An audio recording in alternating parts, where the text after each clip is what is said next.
I just watched that BBC series, The Detectives, breaking up what they call the Adam OCG, which is like organised crime gang.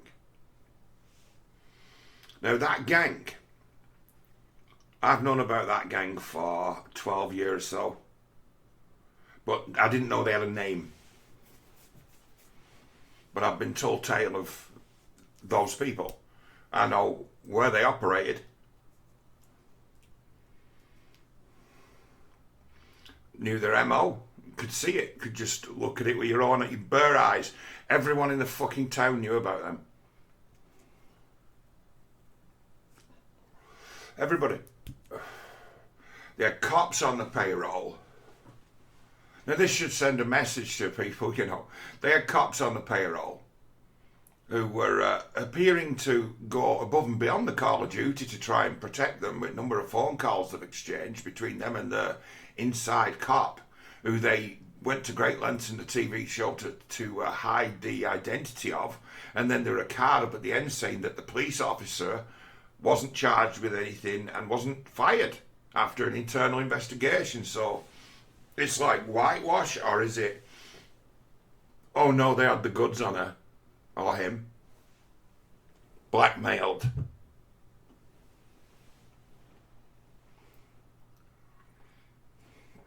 Some connection to him, got him in harm's way,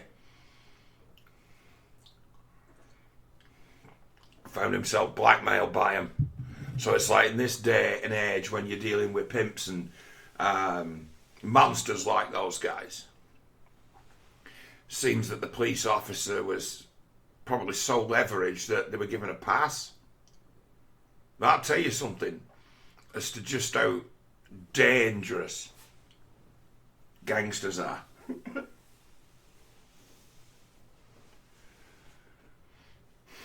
I'll tell you something I have to notice about that, because there's a theme to this that it's almost a laugh around here, or it was up until that those guys got busted.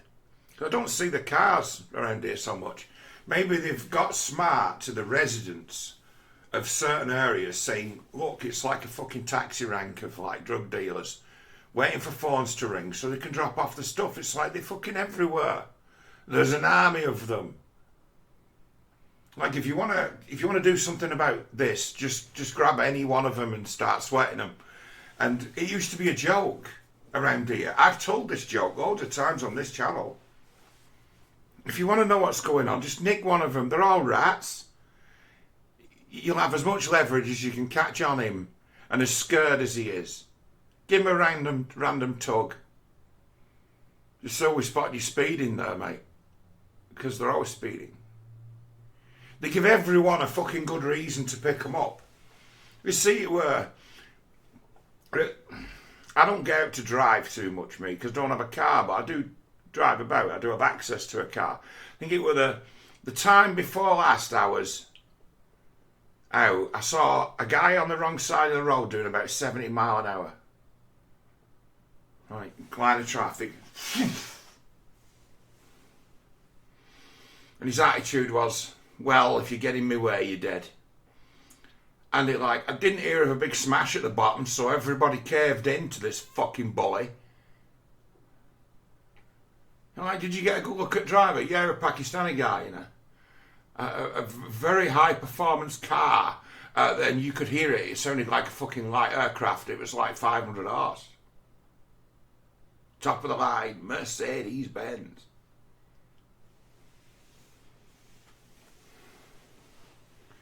Like, if you want to find fucking duck eggs around here, fucking idiots, you really don't have to go so far to pick them up. I mean, if you'd have caught that driver, right, it'd have been, I think you could have probably made a case for him that he was like driving under the influence, because that was a fucking insane move. The road he were on only being fit for about 40, as to where at 70 it's got a great big blind bend on it. Maybe not from round here, but this is the things we see. These are the telltale signs of an erosion.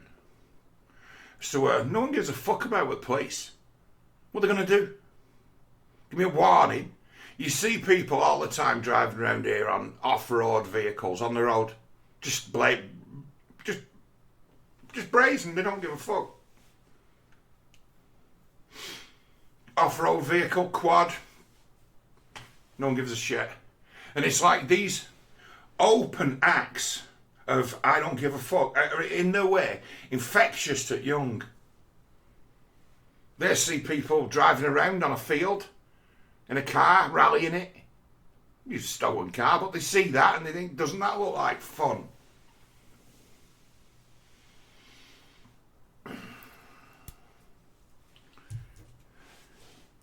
Like there was last time I were at my parents' house at Rochdale, and an area that's used by drug dealers as like a taxi rank. All lined up. And it'd be a car with damage on it. Newish car. It was a Ford, I think, Cougar. And it had an incredible damage pattern on it. Like, fucking hell. I used to inspect damaged vehicles. I have an idea of what's happened. When I look at it, I can generally work it out. What happened. And there was one there that was so fucked up, I couldn't tell what happened to it. And I'd been... I was in that neighbourhood because my parents were away and I was looking after their house and walking the dogs and I'm looking at this car. I'm like, how the fuck has that ended up like that? Found out. Waited for my mum to come back on holiday and said, do you know anything about that car that were at the bottom that was smashed flat? She went, oh yeah.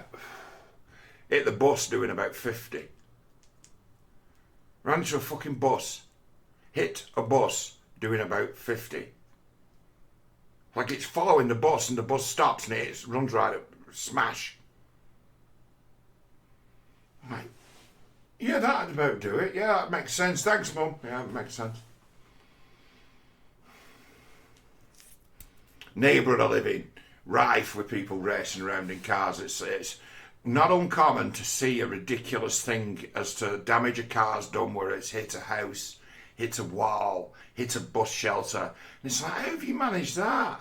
There was, not so many years ago, there was a guy who flipped off the road at the bottom of Mellor Street and ended up in Aldi in his Mercedes, sorry, BMW, what it 5 Series, that one.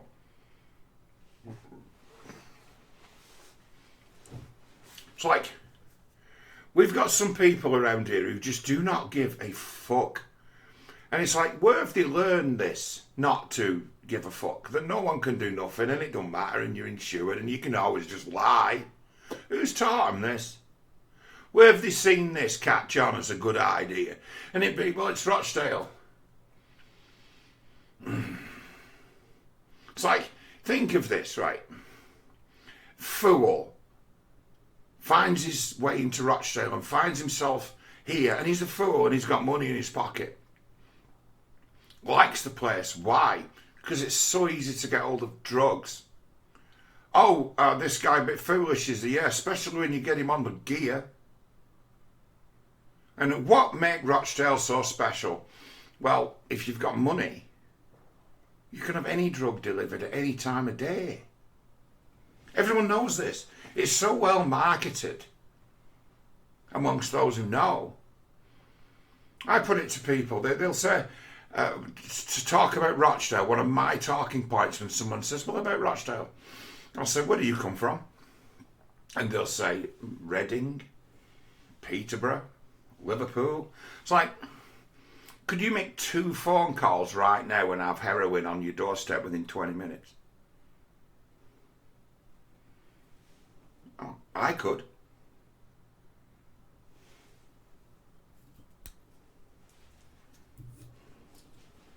Phone call 1 to find out the number, 2nd to dial it up. Done. And have a child come to the door and deliver it. Or, it's been done, underage kid riding motorcycle. That used to be a thing. It's the cops can't do anything to a kid riding a motorcycle. Now it's like, even easier because it's like the guy who's got no reason to be out on the road can just sign himself up to an app and say he's a fucking Uber driver, can't he? He can run. He can be a drug runner with cover and even make a bit of money on the side. Be seen to be doing.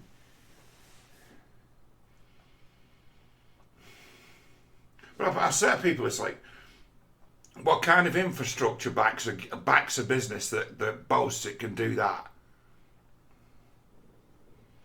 What's going on here? How well organised is that? And if so many people just know about it, why don't people all talk about it? Because if everyone were talking about it, it'd be a matter of they couldn't hide from it. But they always hid from it. Talking to locals, if I ever brought that up, I'd say to them, I says, do you know what people are saying to each other in this town? When they're having a coffee together, sat in the kitchen, just shooting the shit. They're on about that car doing 90 mile an hour up the fucking road delivering fucking heroin to someone. They're talking about the fear that they witness and the crazy shit they witness.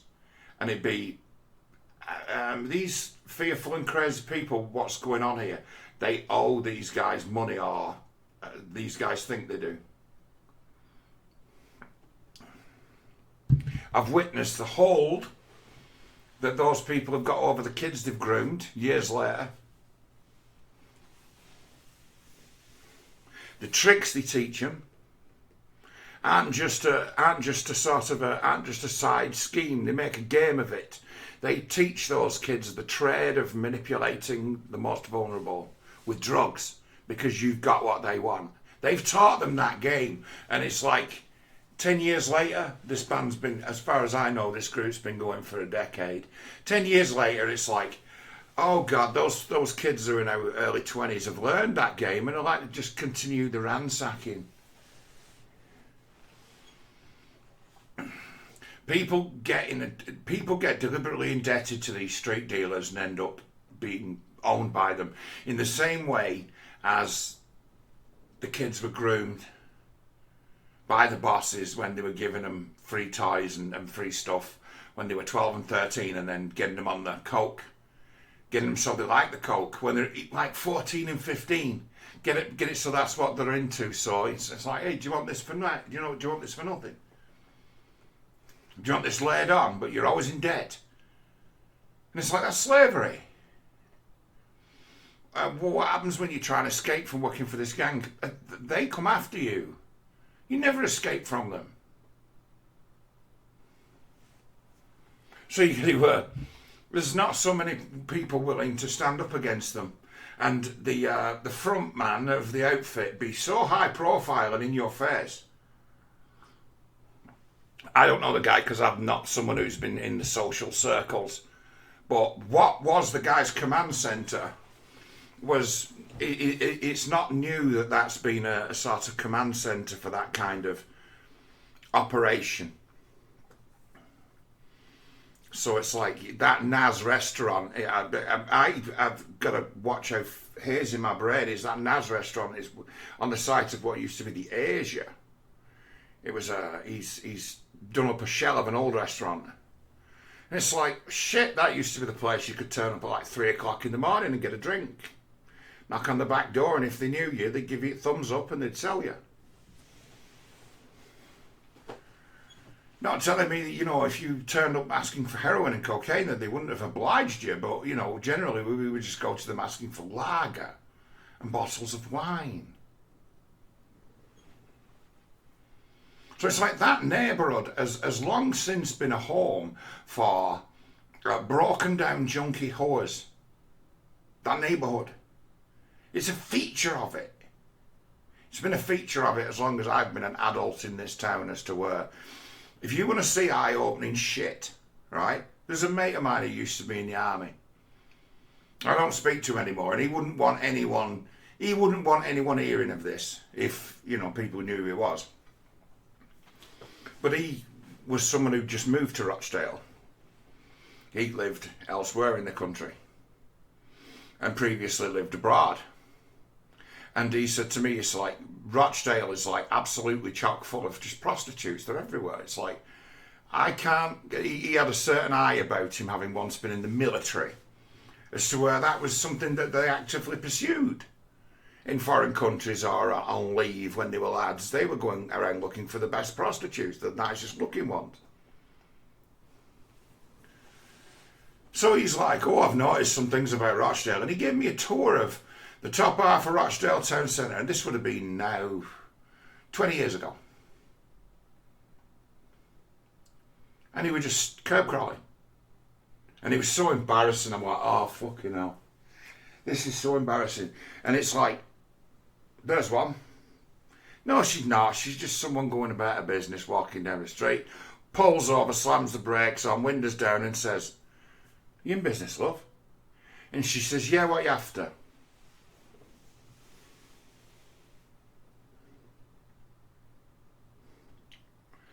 And he did it about 3 or 4 times. And he even got to it as to where there was this like little homeless woman with like a rucksack. She looked like she was on the edge of being a rough sleeper. And he tapped her up. And he says, are you doing any business, love? She's like, yeah, what are you after? I'm like, this is, whoa. It's like, I'd never have thought that this place was that. I've always lived here. It's like, you in essence, you're driving around the district I used to work in. So this is like my stomping ground for years that you're driving around. And he found something that an outsider could see just by looking at it, but a local would let it pass them by, would deliberately not see it, or would be too, in essence, naive to imagine that such a thing existed.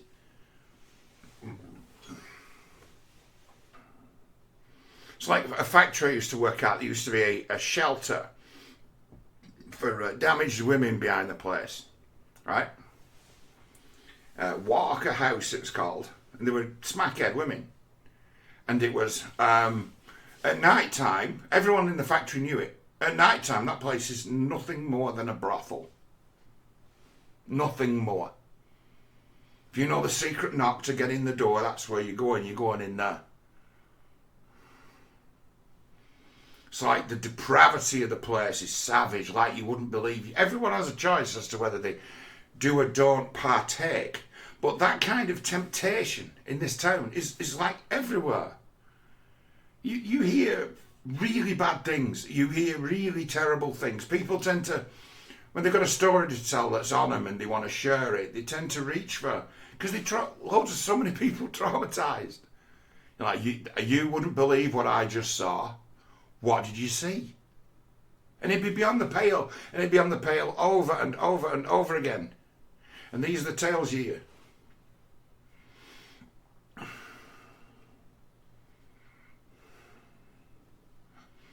And it's all intermingled. It's like, there's been times when in the past, it's like that Tommy Robinson guy, he made it all about the grooming. And I'm like, mate, please, fuck no, shut up. What? It's like, those guys are like, those guys that are in the spotlight for doing it are like bottom feeders. It's like there's miles bigger things than them going on around here, and they're just a symptom of it. It's like they're bottom feeders. It's like they know the trick of how to find vulnerable people too. It's like the biggest part of that Rochdale grooming scandal is that the guy who was the leader used to work for Oldham Council in like child services. And a move was made across the Labour Party for that fact to remain a secret. And it subsequently came out when there's been inquiries about it. Yes, when he was at his height as a groomer, he was working for Oldham Council. That's why it got sticky. That's why it was a thing. That's why they kind of made a weird thing of covering it up or doing the best not to do anything with it. It's like, this looks bad for the local Labour Party, and the right wing will seize upon this. Right? That's what they're worried about. Not that there's brutal and sadistic and satanic forces at play in this town that's actually creating that situation. So you're digging around in a graveyard looking for dead bodies and finding them. And it'd be, oh my God, and it's matter, open your fucking eyes. It's like Rochdale's a thing. It's like, I can be quite objective with my thinking. And I look at Rochdale and think, you know, if I was a big business of any kind and I was doing something of value, I wouldn't put it in this place. Why? Because you have to do business with the council. They're fucking blind, and then side by side you're going to maybe have to do business with these fucking drug dealers who appear to also run the town.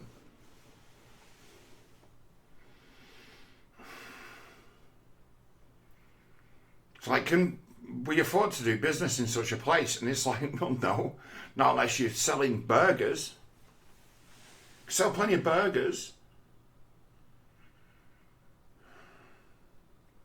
It's astonishing.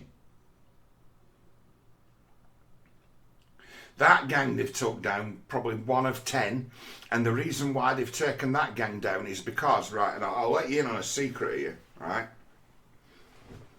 If you're an Asian drugs gang in the north of England, you know you've already sussed out who the local politicians are. You know you already be seen to be give to the poor. You already pay for. You sponsor a football team. You do the virtual signalling things in your own community so people know who you are. And if there's anything about you, you friends, you got all your friends elected, right? So you don't have to do anything. They're not going to come after you. You're not going to get caught because you've been forward thinking and you've got it all stitched up, right? When one of your senior members goes after a member of the general fucking public with an axe and half takes his arm off and leads to him no longer being with us, right? Your political protection just evaporates and nobody wants to talk about it. And in that, let's say, position, suddenly the cops are actually allowed to come after you and investigate you. Because you've done something heinous and ridiculous to an innocent, suddenly nobody wants to protect you anymore. Unseemly, that, isn't it? Bad for business, what they did. Bad for business, unseemly. It's like their operation could have remained untouchable, turning kids into drug dealers and whores. Ruling over these poor bastards with an iron fist, knowing that no one is going to save you from them, not the cops, not your parents, no one. Could have gone on for years with the same characters. Still going on now, just with other gangs. Could have gone on for years if one of them hadn't been so stupid as to lose his fucking mind because he's a maniac. What kind of person is someone who gets like revved up over apparently a road rage incident where some woman's cut him up, to then come at this person, to then get told to fuck off by some just members of the general public, and then come at the guy with an axe? It's like that guy destroyed his own gang the second he did that. Because his gangs, let's say local charitable contributions to the local politicians and the like, suddenly they're not enough to stand up for you anymore. And they're just stum and they just go totally quiet on the subject. And then in that void, like I say, the police are able to just roll right in, have you. It's like those guys, when they've got caught, in the end, they've not in a million years imagined that they could get caught because they had it stitched. It was when they went to open bloodletting that suddenly police became interested. There's a thing about doing that, you know. I use it as a rule of thumb. If you want to get the attention of the state, right? Start chopping up members of the general public, and then you'll get the fucking attention. It's a thing. It's like this, I'll put it this way, right? Just be pragmatic. This country, right, it actually tolerates drug dealers. It tolerates narcotics, it tolerates criminality. It tolerates it. Right up until it doesn't. When it becomes indiscreet. And then when it's indiscreet like that, suddenly bright sparks in this whole world of politics who live in the false world, not the real world like the criminals live in. The criminals live in the world of trust and repercussions. We're breaking your word to someone might not be seen as cleverness, it might be seen as a way you get yourself fucking killed. The real world, where your word is your bond, even though you lie all the time.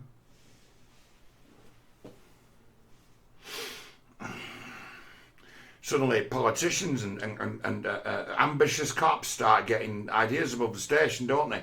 Come and fuck your shit up. Why? Because all of a sudden they've been allowed to come after you.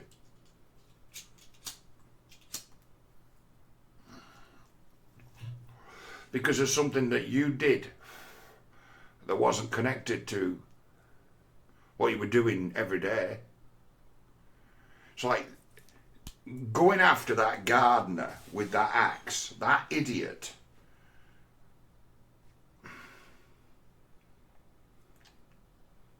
Pissed everything away for all of them. Fucking loony with an axe coming after someone who's like, you don't go after straight people. It's like the state just won't tolerate it. You'd be funny, you'd be surprised how suddenly this notion of racism, political correct, nah. Suddenly that don't matter no more. Suddenly that just doesn't wash. It's just, oh nah. Forget it. You know all that bullshit where we're willing to defend you ostensibly because it suits our ends because you're a certain colour or identified. Nah, not you. Not you. As soon as you start chopping, your pals in the Labour Party don't answer the calls anymore.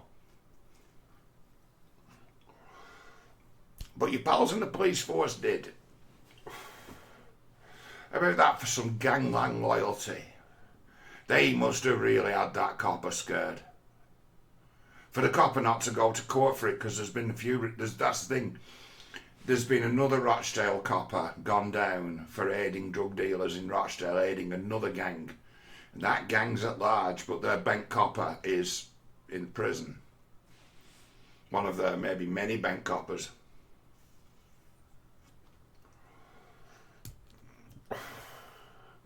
When these guys go down, they go down on their own for their own mistakes and no one goes down with them. And there's never really any interest in going after the rest of the gang. They'll fuck up the gig. That gang were taken out. There won't have been any disruption in the supply of drugs in this town. No way. There'd be if they disappeared, the remnant, because there'll be a fucking remnant, and there'll be plenty of people who've been trained up, they would just step up into their relationships and just continue it. They've been trained. The next generation of these guys are likely now vying for power. Or maybe the other gangs that just operate and are a bit more discreet just very quickly just swallowed up their customers. Which is how you'd expect a dynamic market to operate, and that's what would happen.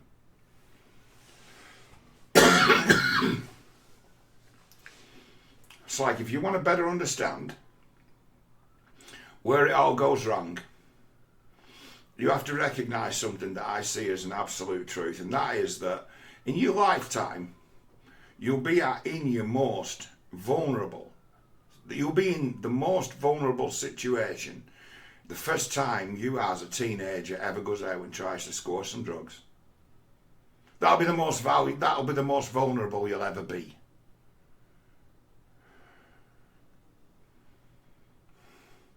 Holds true. Nothing inherently wrong with drugs. but the people you have to operate with, the people you have to gain relationships with, and the places you have to go and the company you might have to keep in order to keep scoring your drug of choice leaves you open to all kinds of dangers.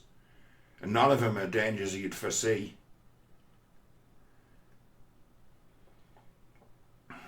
Suddenly someone knows your business that you'd actually like to have kept secret, and they've got a hold over you. Drug dealers know your business.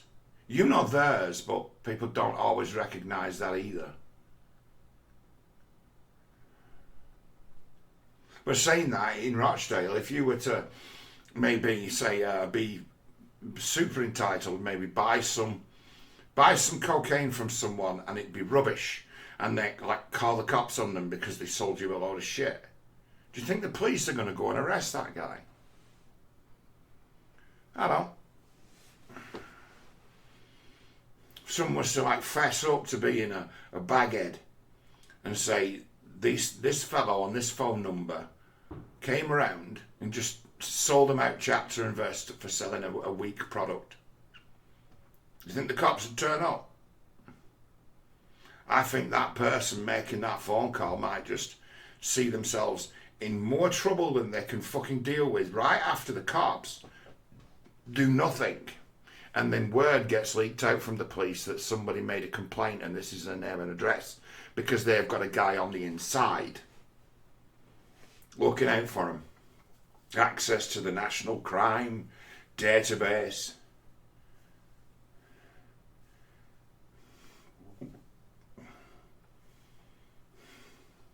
It's like, is there anyone easier to corrupt than a fucking woke cop who likes a sniff? How many of these coppers live secret lives where they like a right good drink and they hang around with fucking arseholes? Why don't we vet police as to say, what school did you go to? Really? I'd make it, part of the police vetting process that they should get the books of every candidate went to school with, and then use AI to cross-reference that with those who've got a conviction and see how many people come up on that list. And it'd be school, and it'd be everyone's school. And if they come up and they've got known, like you're in the same class as a couple of guys who've ended up criminals, be that in your interview you actually get asked about, do you associate with? Have you associated with?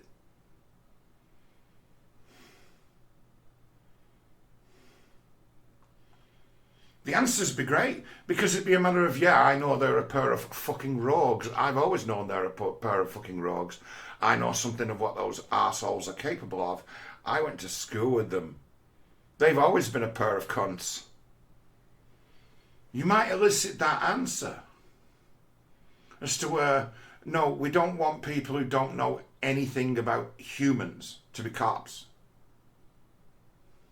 But it doesn't hurt for people to be streetwise and be cops. But being streetwise and a cop is to open the cop's imagination to a world of fear, of repercussion, isn't it? I don't think that's what they sign up for. I don't think they're ready for that. I don't think that when they make their oaths, are willing to be threatened, intimidated.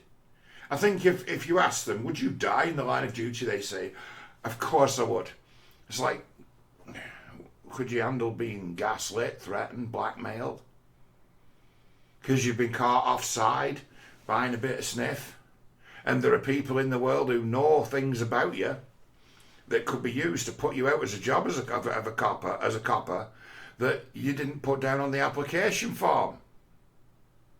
Everyone's got history. All it takes is for someone to decide to maliciously use it against one.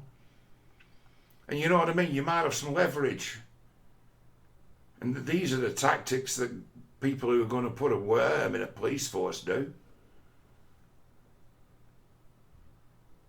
Them are your weaknesses if you're going to be a cop. Who are your associations? Who are your associates? Who did you hang around with? Who were you raised with? Who did you hang around with at school? Where did you learn your tricks? Who have you been hanging around with?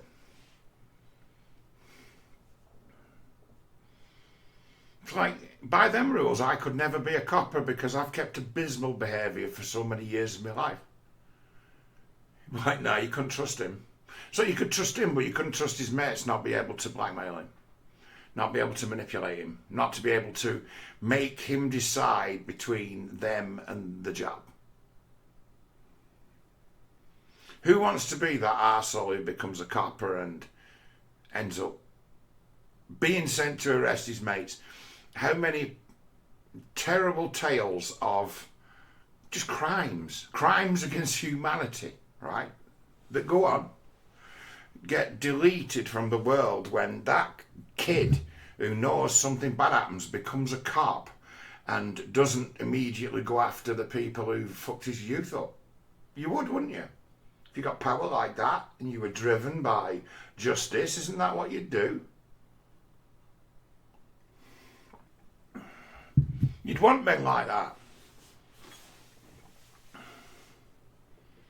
But you're not allowed to have men like that, are you? At the same time, you'd have to be so stoic as to say, no, I'll not make it personal, because if you were to go and like become a cop and then arrest all your old schoolmates, what would happen to you in your own community? You'd be seen as a terrible grass. You'd be seen as like the worst scumbag in the world. Even though nothing given verbally in evidence, in this day and age, no story you could tell would ever be compelling enough to force the police to go and arrest anyone. They want evidence of everything. It's like to expose a criminal. It's like trying to put a claim in for insurance. The insurance company want you to do everything. You have to give them an open and shut case. No good reporting things to the police. They want it. They want the finished article. They want the proof. They want the murder weapon. They want the DNA before they'll lift a finger.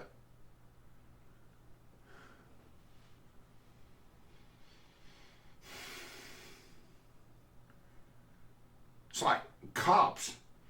This place. No. Most of everything that's reported to them is nonsense, right? So they can't tell the difference between what's nonsense and what's the real deal. And people lie. People lie to the police all the time. They lie. Innocent or guilty, they lie to the police. Do everything they possibly can to keep the police out of the business.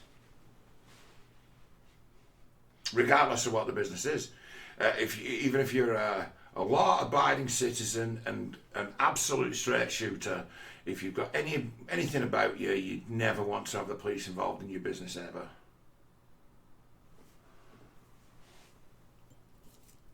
It's like, why? It might see me targeted. Excuse me. You've been talking to the police. People who know you know things might get anxious that you may be talking about them, because crackpot criminals generally tend to be paranoid.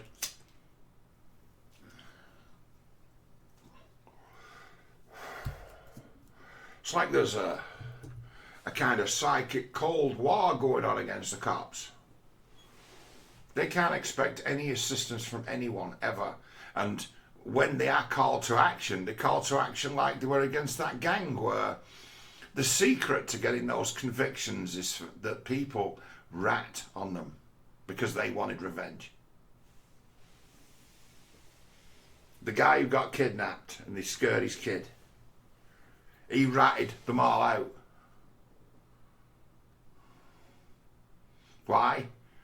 Well, in prison, they got no hold over me. I'll have time to escape, and living what would be like the witness protection program, which should be a guaranteed shit job somewhere in a different part of the country. And forget ever seeing any members of your family again. It's like you'd really want the bastard. You'd really have to want the bastards dead to go to the cops. You'd have to, and not have the means to kill them. That's when suddenly the police are useful, isn't it?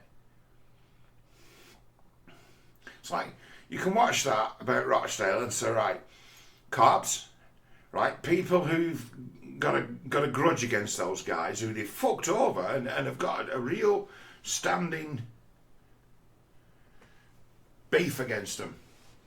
Once one of them did something beyond the pale, so the protection, the imaginary Islamophobic, anti-racist protection just evaporated. And proper coppers were seen because someone had been like medieval style fucking hatcheted.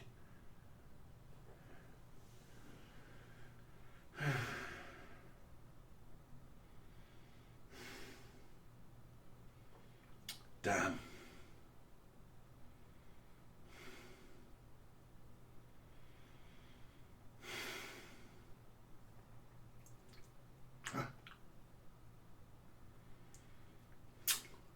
Limited hangout, isn't it? I can't get past it. That. It's like those cops could be said to have been led by the nose to those guys. They haven't caught them. They've just shook and pressured long enough and start just. It's like, this is the thing when I lost my train of thought. They just simply started listening to what people were saying were going on. That's all they did. It's like, start listening. Soon as that axe went into that guy, they started listening, and then within a couple of years they've got, it's like, we've got enough intelligence. You know, that's the thing, it's something that I'm good at. Intelligence. What's that, John? It's like the story of it. Tell the story. Tell the story in as much detail as possible. Intelligence, not prove anything, but it's the story told as clearly as possible. It's not evidence, but it's a story. That's intelligence. Now it's like intelligence that these guys have had would be, let's say I was someone who was associated with them, who spoke to them at great length. I didn't provide any paperwork, but I gave them all the names and all the faces and all the. Didn't provide them with actually any material evidence, but might have pointed the investigation in the right direction. That's intelligence. Intelligence is like rumours. Gathering intelligence can be done anywhere by just listening. Gathering intelligence. You're hearing narratives, you're hearing stories. That's all that had to happen for one of those gangs to go down, was just for the cops to start listening to what people were saying when they were, in a lot of times, in distress. It's like, actually give a fuck what happens to these people, just for once. Don't see these unfortunates who end up on hard drugs. Don't just see them as, oh well, lifestyle choice. You get it as to where some bad shit gone down. They can, all of them, tell you a story of terrible, terrible, terrible abuse. Every single one of them. They can name names. They can tell you who's done to them. But, you know, is there anyone in the world seeking justice out for them? Gives a fuck. Nobody gives a fuck. Nobody really gives a fuck about poor, the like people like myself who like the long-term unemployable, underemployed, where all your sense disappeared to, out of the system. Don't go listening to the tales we might tell you about as to where, you know, you've probably, it's like the cancer I once upon a time would be pointing to in society. It's like computerization's removed a lot of it, you know, put them all out of work. You know, click, clannishness and just outright, just ruthless corruption I could point to and say, you know, I can be a bastard at times, but these people. So I'm known for being a bit cheeky, but these fucking lot.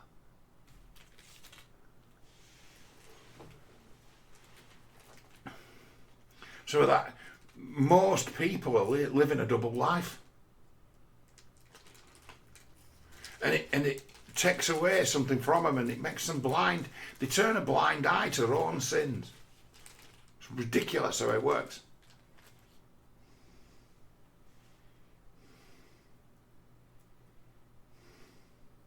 It's like, I see it, and I've been pointing to it for years as to where it's like, every story we hear of a scandal is that someone ostensibly is imagined to be, I don't know, a fine upstanding pillar of the community, and then he's exposed as having some secret swinger, crackhead, gay double life. And it'd be a matter of, oh, here's another one with a double life. Here's another one with a double life. It's like, what's the difference between them, high profile people as like bank executives and top judges, like living gay double lives? And it's like, they can sell a newspaper or a story about them because they're a person of influence and power. And that's the only reason why this people living secret double lives and being cops and criminals at the same time. And many members of that Met police force are currently suspended. There's people thrown up in figures like thousands, like an entire division's worth of coppers are currently suspended awaiting disciplinary action. It's like, I got nothing to do, mate. Send me all the case files up. I'd love to have a read of some of them. As to what both these lot who are all suspended are accused of. How much of it's just bullshit where they've just been accused of being racist, or else how many of them have been found to be on the take? It's like bribery is mostly being bribed to not to see anything, not to do things. There's two different kinds. There's the Biden style that does nothing, and then there's the the Clinton style, the Obama style that drives legislation for you. The safest way of going about it is to take the hush money. It's like the amount of money a cop, as useful as a copper can be to criminals, being a cop is like a license to steal, isn't it? Could be seen to be to some people. They could make far much more being someone who turns a blind eye and looks out for your name being mentioned. It's a mole.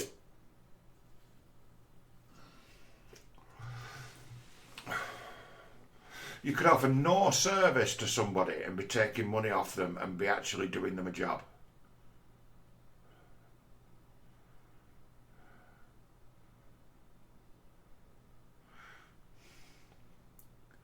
I wouldn't want to guess at how many cops would just take hush money off people. I wouldn't want to guess it. Either if they are out there, and it's like, if 1% of cops are that, right, that's enough to undermine the whole fucking thing. They've all got access to privileged information. It's like the force as it's built doesn't work if it's just got a little leak here, a little leak there, a little leak here, a little leak there. But it'll never not have that. I have a funny old thing, I've been saying it myself for years, the police force isn't fit for purpose, and that there's actually an opening in the marketplace now for police forces. Start one. Start a police force. Seriously, there's an opening in the marketplace for one, because we don't have one at the minute. It leaks like a sieve. It's ineffectual. It's used as to be seen to be doing like a public safety job. To be seen to be doing one. And its real strength is like for hunting people down. Like when you're watching police camera action. They're fucking good at that, aren't they? Their advantage comes from communications and to be able to draw reinforcements in from all angles. Just having the coordinated numbers. They're good at that. It's like, but every other thing they're given a responsibility for, they fail at. And they set up to fail. There's just so much shit. It's like those cops nowadays, like them ones doing them protests in London, Palestinians, they're cops who've been trained to just turn a blind eye. It's like that's what they must be. Just, oh, well, we're letting that go, we're letting that go, we're letting that go, we're letting that go, and then suddenly they make a decision.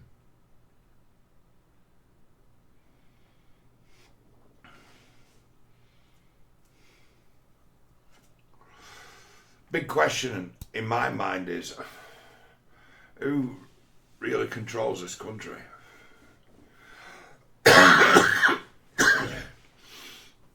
I'll tell you, right?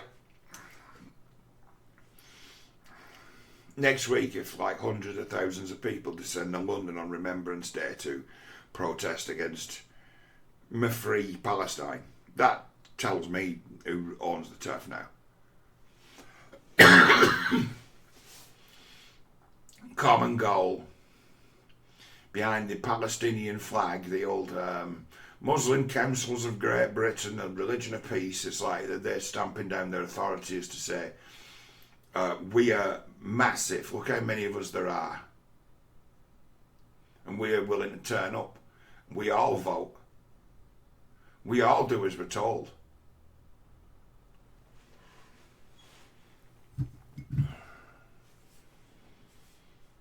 It's like, who's really got lobbying power? It's like the woke gang have allowed you to just glob onto them, and they've become your supporters now.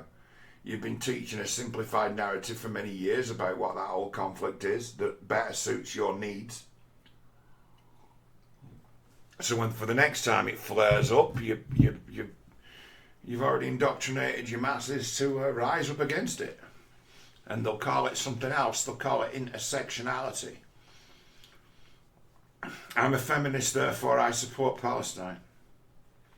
And to them that means something, and them being able to see that link makes them really clever, sophisticated.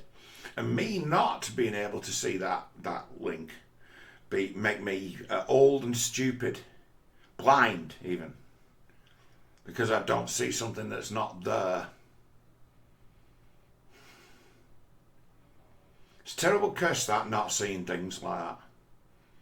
For you just not to see it, for you not to make that connection, if you do not make the same connections as the mob, it means you're not in the gang, doesn't it? Oh no, I'm not in the gang. But see, not being in the gang, it comes at a hell of an high price. Don't I just know it?